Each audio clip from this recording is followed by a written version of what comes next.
ہم امریکی مداخلت کے مقابلے میں اور مڈل ایسٹ کی صورتحال کے بارے میں احتجاج کر رہے تھے، سڑکوں پر موجود تھے، اور عملاً یہ پالیسی واضح ہو چکی تھی کہ پاکستان کے حکمران جنرل پرویز مشرف سرنڈر کر چکے ہیں اور ماضی کی پالیسیاں تبدیل ہو رہی ہیں۔ اور اس وقت general Mahmood D G I S I تھے، general Ehsan deputy D G تھے، جنرل احتشام ضمیر ان کے ساتھ تھے، اور اسی طرح باقی لوگ تھے۔ انہوں نے رابطے کیے، ہماری ملاقات ہوئی۔ میں نے ان سے کہا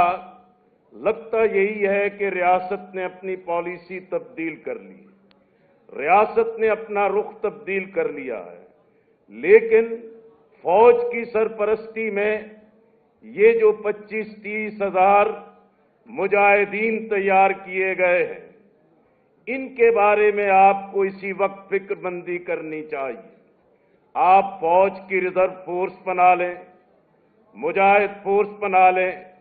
لیکن ان کو حالات کے رحم و کرم پر چھوڑ دیں گے، یہ پورا سماج، پوری معاشرت اور پورے حالات جو ہیں اس سے ایک بڑی ابتری کا شکار ہوں گے۔ اسی طریقے سے میں یہ بھی گزارش کرنا چاہتا ہوں، آج آرمی ٹرائل کے بارے میں، ملٹری کورٹ کے ٹرائل کے بارے میں بہت ساری باتیں کی جا سکتی ہیں، لیکن ماضی قریب میں ہم دیکھیں فوجی عدالتیں بنانے میں اس وقت کی جو ایک پاپولر جمہوری قوتوں نے اتفاق رائے کر کے فوجی عدالتیں بنا لی، سویلین کے ٹرائل ہوئے۔ میں صرف یہ عرض کرنا چاہتا ہوں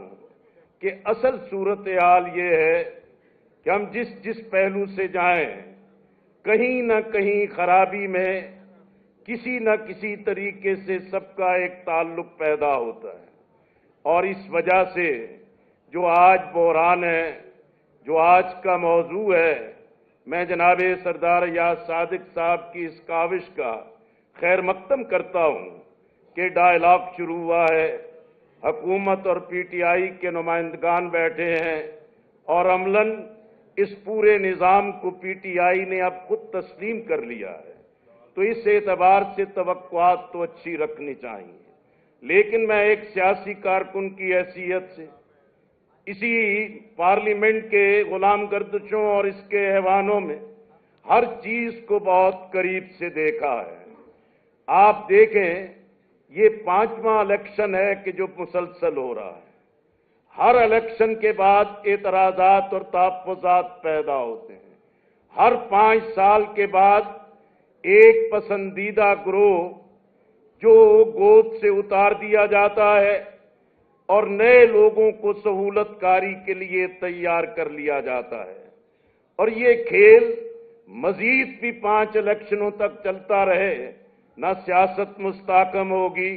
نہ جمہوری استحکام آئے گا، نہ معیشت بحرانوں سے نکلے گی۔ میں خواجہ سعد رفیق صاحب کی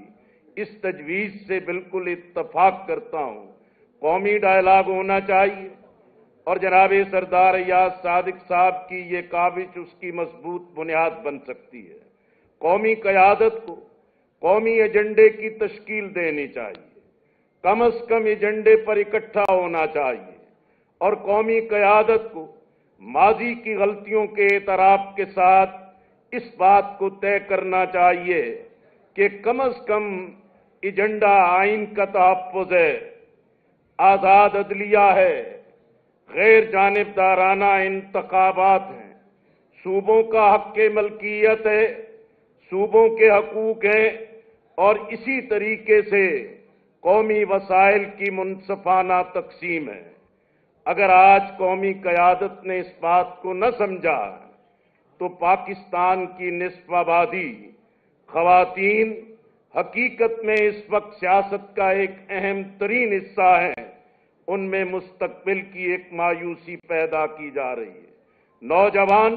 جو پاکستان کے وجود کا ایک جوہری طاقت ہے، ان نوجوانوں کو مایوس کیا جا رہا ہے۔ اب یہ سلسلہ